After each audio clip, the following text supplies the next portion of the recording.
Welcome to Eye on the Tigers News. I'm Kennedy Lamb. We appreciate you joining us for the news we've been following for you. 3 days following the Iowa caucus, Republican frontrunner Donald Trump is on the attack after his narrow defeat on Monday. Trump accused rival Ted Cruz of stealing the Iowa caucuses and is demanding a do-over. The inflammatory accusation marked a reversal for Trump, who on Monday night delivered a concession speech thanking Iowans for his second-place finish and congratulating Cruz. On Tuesday night in New Hampshire, he told reporters he was, quote, New Hampshire's more moderate voters. Iowa, The question now, but by Wednesday, how does the race Trump was change? laying out a list of accusations. He pointed to a mailer sent by the Cruz campaign, headlined, "Voting Violation," and resembling an official notice. The mailer showed recipients their history of voting or not in past caucuses, along with turnouts of their neighbors, and drew complaints from Iowa's Secretary of State. Trump also called out Cruz backers for circulating a false rumor Monday night that Ben Carson was dropping out of the race as caucusing was underway. On the Democratic side, Hillary Clinton and Bernie Sanders ended up in a virtual tie after the opening caucus. The two will debate one another Thursday night on MSNBC, just 6 days before the New Hampshire primary. Early polls have the Vermont Senator Sanders with a commanding lead. Following the Iowa caucus, former Maryland Governor Martin O'Malley suspended his campaign. Several Republican candidates also suspended their respective campaigns after failing to gain any momentum in Iowa. Mike Huckabee, Rick Santorum, and Rand Paul all ended their bid for the GOP nomination. It is widely speculated that other Republican candidates could follow suit if they fail to do well in New Hampshire. Chris Christie, John Kasich, Jeb Bush, and Carly Fiorina are all struggling to gain ground, while Marco Rubio and Ted Cruz continue to surge. President Barack Obama sought Wednesday to correct what he called a, quote, hugely distorted impression of Muslim Americans as he made his first visit to a U.S. mosque.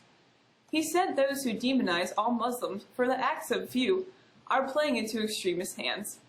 Inserting himself into a debate that has ricocheted in the presidential campaign, Obama told parishioners at a mosque outside Baltimore that he'd heard from young Muslims worried they'll be rounded up and kicked out of the country.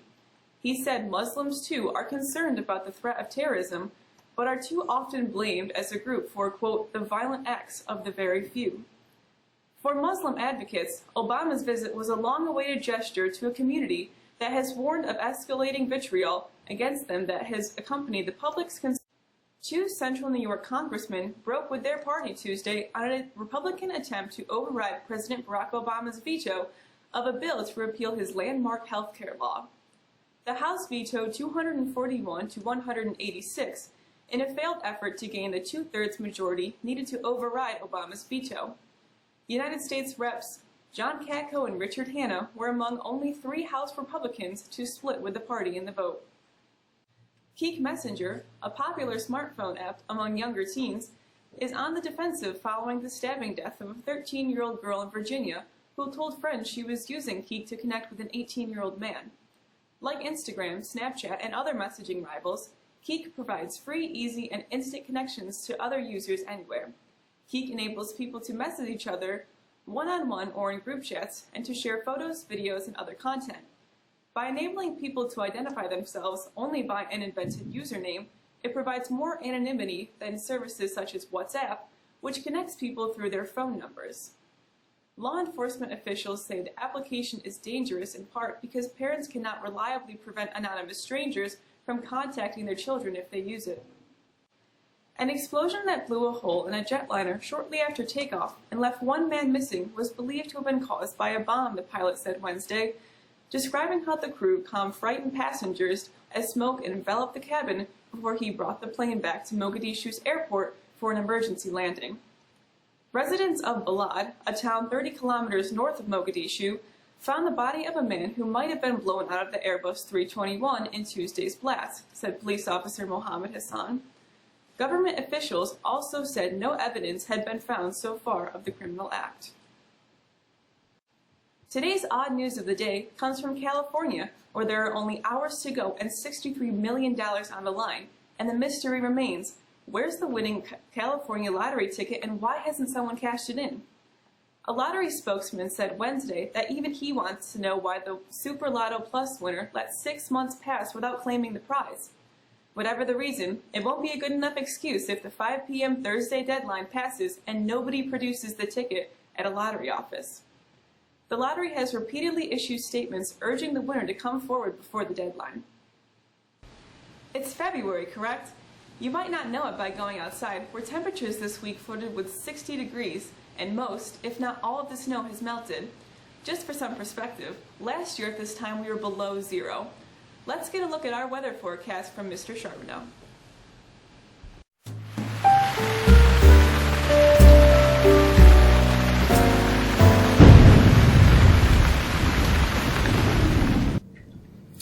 We've gotten a pretty good taste of spring this week with temperatures that are a good 20 degrees warmer than normal and more than 50 degrees warmer than we were last year. For the remainder of our Thursday, we will see some cloudy skies with some periodic rain showers before we start to see a cool down tonight and over the next few days. Friday, we're back in the low 30s with some clouds and sunshine, while the weekend might see some light snow showers, but temperatures are still pretty comfortable for this time of year in the mid-30s. When can we expect some real winter weather again? Well, a blast of colder air is expected to arrive Monday night into Tuesday morning, and with it, this could spark some snow showers that might add up to 3 or 4 inches, but not a significant event. A longer range look does show the potential for snow nearly every day next week as temperatures become more seasonable, but right now it doesn't look like any major snow events. That's the forecast. I'm Michael Charbonneau. Thank you. Just 3 more days until the Super Bowl. Let's get an update in sports from Justice Dan.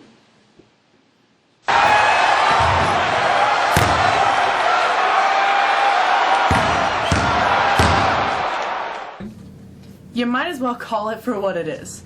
It's an American national holiday, and we'll be celebrating the 50th anniversary on Sunday when the Carolina Panthers and Denver Broncos kick off the Super Bowl. Carolina is in a 6-point favorite by Vegas odd makers in the game that is being billed as a contest between the traditional wave and the new wave.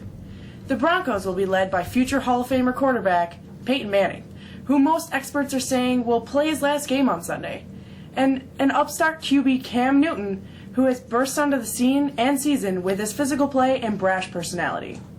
Kickoff is slated for 6:30, and the game will be broadcast this year by CBS. The game is such a huge national event that worries the terrorist activity is always a concern. NFL security leaders and top law enforcement officials said Wednesday there is no credible threat to the Super Bowl 50. Jeffrey Miller, NFL Senior Vice President of Security, planned to walk the perimeter of Levi Stadium again Wednesday, and he estimates it's approximately 3 to 4 miles around the facility in Santa Clara, California. Miller said he's satisfied with the collaborative effort between local, state, and federal law enforcement agencies to handle any possible issues, including terrorism of any kind. Before kickoff, Lady Gaga will sing the national anthem. The NFL told Associated Press on Thursday that Gaga will sing the Star-Spangled Banner at Levi Stadium in Santa Clara, California. Academy Award-winning actress Marlee Matlin will perform in American Sign Language during the national anthem. Coldplay and Beyoncé will perform at halftime. New York State Senate approved a bill earlier this week to legalize professional mixed martial art rounds in New York, the last state where the sport is illegal, according to Syracuse.com. The Senate, which voted 48 to 14, approved an MMA bill for the 7th consecutive year. It will now go to the state assembly, which has never voted on the legislation. In this state budget, Governor Andrew Cuomo asked lawmakers to legalize the sport for the first time. The Ultimate Fighting Championship, the biggest promoter of the MMA events, has been trying to build momentum to win approval in the assembly. That's a look at sports. I'm Justice. Enjoy the Super Bowl. Before we say goodbye, we want to take a look at what's happening on the calendar. First off, students and their parents can expect report cards by Friday. Next Tuesday, students will have a day off as the faculty and staff spend the day in professional development. Mexico High School's 5th annual True Beauty Project will be held next Thursday, February 11th. This event promotes a healthy standard of beauty that focuses on who we are, not what we look like. All students and staff members are invited to participate. Just wear a black t-shirt or a True Beauty t-shirt and come to school barefaced. A limited number of black True Beauty t-shirts are available for $10 and they will be sold until they're gone. See Mrs. Bigelow in room 107. The junior versus senior boys volleyball game is just around the corner. In fact, it will be held on Thursday, February 11th at 6 p.m. Boys who want to participate should sign up on Ms. Daisy's store and start thinking about scheduling some practice time.